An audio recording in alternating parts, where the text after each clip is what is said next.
मैं ज्योतिर्विद डॉक्टर गजेंद्राचार्य, प्रकाशक विशाल ज्योतिष कार्यालय 2037/3 बोध गया मठ, बैजनाथा कमच्छा, वाराणसी से यूट्यूब चैनल के माध्यम से अपने सभी सब्सक्राइबर लोग के लिए तथा संपूर्ण देशवासियों को ज्योतिष शास्त्र का विशेष ज्ञान प्राप्ति हेतु अपनी 25 रचनाओं में यह स्वर्णिम रचना बृहद ज्योतिष रहस्य है, जो कि 5151 पृष्ठों में शुद्ध हिंदी भाषा में 5005 कुंडलियों से युक्त 5 खंडों में विभक्त है।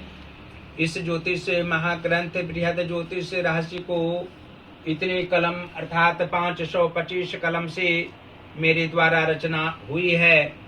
आज आप लोगों को जन्म कुंडली के नवम भाव में चंद्र तथा शनि ग्रह को बैठने का फल स्पष्ट शब्दों में वर्णन करने जा रहा हूँ।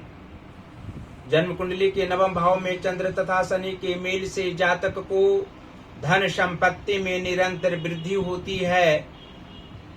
चंद्र का अशुभ प्रभाव अनुभव होने लगता है। यदि यह मेल अशुभ हो तो जातक को प्रत्येक कार्य में अपयश मिलता है और जीवन पर बुरा असर पड़ता है। लेकिन ये दोनों ग्रहों की उचित शांति व पूजा शिव या हनुमान जी के मंदिर में विधिवत हो जाए तो कभी भी अपयश नहीं मिलता तथा बुरा असर भी नहीं पड़ता है, जिसके प्रभाव से जातक 25वें साल में अपनी पढ़ाई को पूर्ण करते हैं और नौकरी उच्च स्तर की तत्काल उन्हें मिल जाती है। फिर बाद में इन्हें पदोन्नति भी हो जाती है। आयु के 40वें वर्ष पूर्ण होने पर इन्हें बहुत मान सम्मान कर्म स्थान पर प्राप्त होते हैं।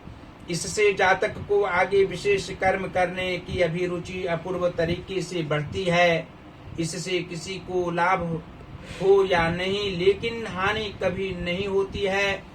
अच्छी स्थिति में शुभ फल भी तत्काल मिलते हैं। शनि वृद्धावस्था तक दुख की सामना जातक को करने नहीं देते तथा भाग्य में परिवर्तन होना स्वाभाविक लक्षण होता है।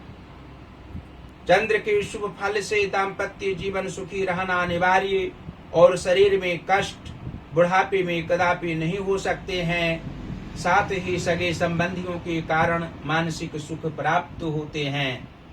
और यह भी स्पष्ट शब्दों में आप लोग जान सकते हैं कि जन्म कुंडली के कर्म भाव के स्वामी बुध ग्रह हों तथा मातृभाव के स्वामी गुरु बृहस्पति हों तो नवम भाव स्थित चंद्र तथा शनि के प्रभाव से जातक का भाग्योदय 26वें वर्ष में होता है और उसके आगे प्रेम पूर्वक धनोपार्जन करने में जातक लगे हुए रहते हैं। स्वतंत्र रूप से धनोपार्जन करने की क्षमता इनमें रहा करती है। आयु के 41वें वर्ष से 53वें वर्ष के मध्य में विशेष धनोपार्जन अपनी इच्छा के अनुरूप जातक करने वाले होते हैं। धन संपदाओं का अभाव पारिवारिक रूप से या व्यक्तिगत रूप से नहीं रहना स्वाभाविक है। जीवन का अंत भाग भी जातक का सुखमय अवश्य रहा करता है। और जातक की जन्म कुंडली के एकादश भाव के स्वामी मंगल ग्रह हों तथा पंचम भाव के स्वामी शुक्र ग्रह हों तो नवम भाव स्थित चंद्र तथा शनि के प्रभाव से जातक कोई ऐसा कार्य जीवन में नहीं करते हैं जिससे लाभ की संभावना नहीं रहा करती है। प्रेम भाव बनाए हुए रखते हैं। जन्म स्थान हो या कर्म स्थान प्रेम भाव से ही रहा करते हैं। स्वजनों से अधिक प्रेम रखने वाले होते हैं। परिवार जनों से प्रेम रखकर अधिक धनोपार्जन भी करने वाले होते हैं। सबकी सहायता प्राप्त करने वाले होते हैं। लेकिन स्वतंत्र विचारधारा इनकी अंत अवस्था तक रहा करती है। पुत्र सुख जातक को अवश्य होता है। इनके पुत्र इनकी भावनाओं को समझने वाले होते हैं। इनसे कम पढ़े लिखे इनके पुत्र नहीं होते हैं। विद्या की अधिकता उसमें अवश्य ही रहा करती है। सामाजिक क्षेत्र में पदोन्नति करने वाले इनके पुत्र होते हैं। समाज सेवी विचारधारा के होते हैं और उसकी भी आयु अवश्य ही दीर्घायु होती है। और जन्म कुंडली के सप्तम भाव के स्वामी बुध ग्रह हों तथा लग्नेश गुरु बृहस्पति हों तो नवम भाव स्थित चंद्र तथा शनि के प्रभाव से जातक का दाम्पत्य क्षेत्र किसी भी प्रकार से हानिकारक नहीं होता है। जीवन के सभी भाग में जातक अच्छे कर्म करने में उत्सुकता रखने वाले होते हैं, प्रेम भाव से सहयोगी जनों के साथ रहने वाले होते हैं, सबकी उन्नति चाहने वाले होते हैं, उच्च विचारधारा इनमें रहा करती है, उच्च भावनाओं से युक्त रहकर अनेकों जन का कल्याण करने की इच्छा वाले होते हैं और इनकी दीर्घायु होती है।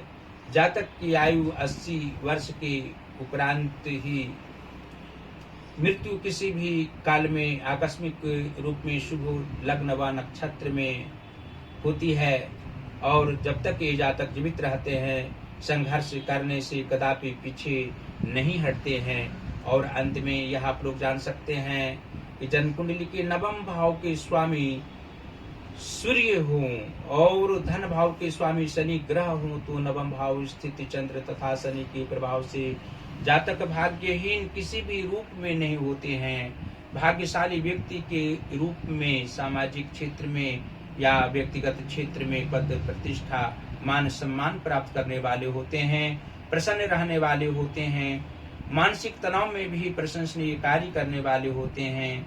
धन का अभाव जन्म काल से इन्हें नहीं रहना स्वाभाविक है। इनके परिवार भी सुखी संपन्न रहा करते हैं, माता पिता भी अधिक धन की इच्छा वाले होते हैं और धनोपार्जन भी वे दोनों करने वाले होते हैं। जातक की प्रेरणा स्रोत माता पिता ही होते हैं।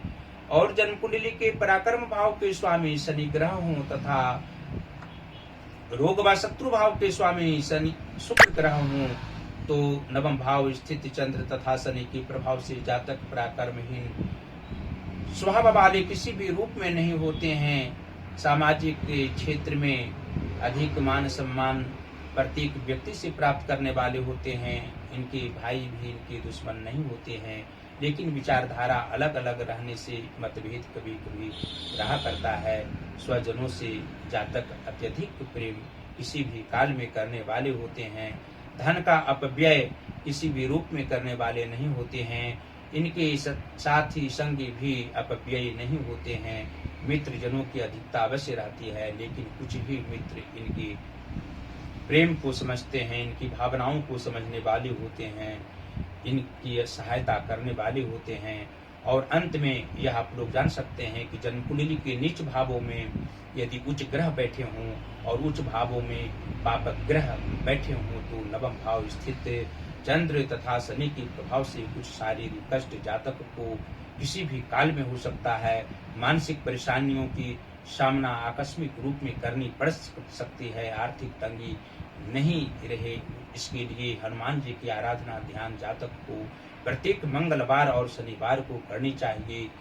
सूर्य आदित्य हृदय स्तोत्र का पाठ करने से, सूर्य की उपासना करने से अवश्य ही मानसिक शांति प्राप्त होगी, सुख समृद्धि में निरंतर वृद्धि होगी और भाग्योदय में विलंब नहीं होगा।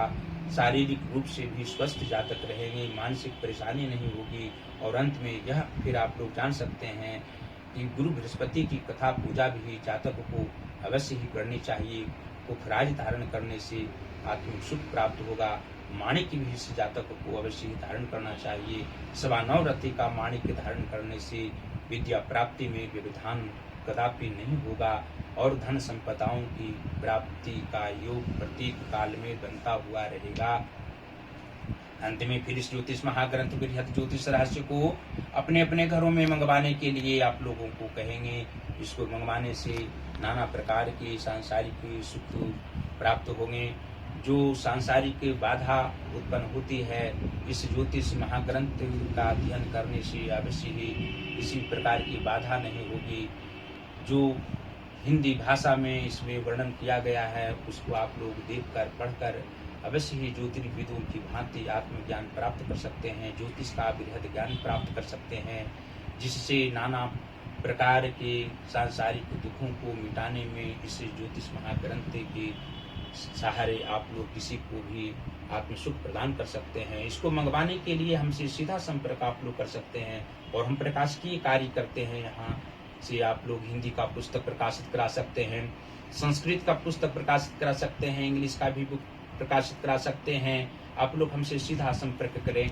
पहला संपर्क का नंबर है जो मेरा व्हाट्सएप नंबर है 9451228747 और दूसरा नंबर है जो मेरा पेटीएम नंबर है 8840761792 और हम प्रकाश की कार्य के अलावा इसमें अपनी 25 रचनाओं में जो मेरी 18वीं रचना वाक्योपदेश है 3333 वर्णानुक्रम उपदेशात्मक वाक्यों में, उसका एक एक वाक्य इंस्टाग्राम पर वीडियो बनाकर दे रहे हैं। आप लोग अवश्य ही हमारी वीडियो को देखें। ज्योतिष महाज्ञान इंस्टाग्राम पर हमारा अकाउंट है, उस अकाउंट को अवश्य ही आप लोग देखें और हमारी वीडियो का जो वाक्य उपदेश है उसका आत्मज्ञान प्राप्त करें। साथ ही फेसबुक पर हमारी सभी वीडियो को आप लोग देख सकते हैं। जो यूट्यूब पर वीडियो बनाते हैं, एपिसोड बनाते हैं, जो इंस्टाग्राम पर बनाते हैं वीडियो, उसको अवश्य ही फेसबुक पर हम दिया करते हैं। आप लोग गजेंद्राचार्य ज्योतिर्विद आईडी हमारी है, अवश्य ही आप लोग इस आईडी को खोलेंगे तो हमारी सभी वीडियो को फेसबुक पर देखेंगे। और आप लोग जो ज्योतिष महाज्ञान हमारा चैनल है उसको अवश्य ही सब्सक्राइब करें, घंटे का बटन दबाना कदापि ना भूलें, हमारी वीडियो को शेयर करते रहें।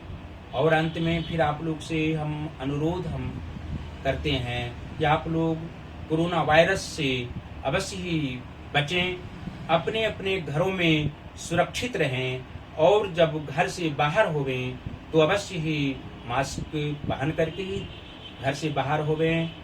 2 गज की दूरी हमेशा बनाए हुए रखें। आप लोग सुरक्षित रहेंगे तो समाज सुरक्षित रहेगा, देश सुरक्षित रहेगा और हम प्रसन्न रहेंगे। देवादिदेव महादेव श्री काशी विश्वनाथ जी की असीम कृपा आप लोगों पर सदैव बनी हुई रहे। माता अन्नपूर्णा जी की भी कृपा सदैव बनी हुई रहे आप लोगों पर। आप लोग सदैव प्रसन्न रहें, आप लोग अपने अपने घरों में सुरक्षित रहें, प्रसन्न रहें, आनंदमय जीवन व्यतीत करते रहें और हमारी वीडियो को अवश्य ही आप लोग देखते रहें। धन्यवाद।